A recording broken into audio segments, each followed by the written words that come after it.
280 page, মাধ্যমিক test paper 25-26, 280 page, 3.7 অথবার question. দেখো লেখা আছে সিলভার নাইট্রেটে জলীয় দ্রবণে একটি কপার দণ্ড ডুবিয়ে রাখলে রাসায়নিক সমীকরণ সহ লেখো।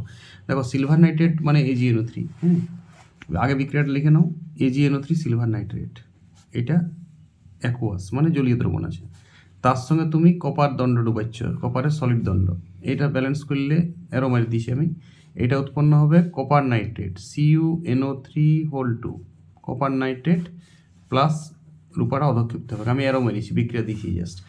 এর ফলে এই জলীয় দ্রবণটা এটার উপস্থিতিতে নীলবর্ণ ধারণ করবে। তাহলে তুমি লিখবে কি, বানান করে লিখবে, সিলভার নাইট্রেটে জলীয় দ্রবণে অ্যাকুয়াস, AQ মানে অ্যাকুয়াস আর S মানে কঠিন, জলীয় দ্রবণে যদি কপারের দণ্ড ডুবানো হয় তাহলে কপার নাইট্রেট ও সিলভার অধক্ষিপ্ত হবে, সিলভার নিচে জমবে, এটা সলিড অবস্থায় থাকবে এবং দ্রবণটির বর্ণ নীলাভ হয়ে যাবে। মাধ্যমিক টেস্ট পেপারের 3.7 অথবাতে দিয়েছে, দেখো সব বইয়ে থাকে না এই উত্তরটা।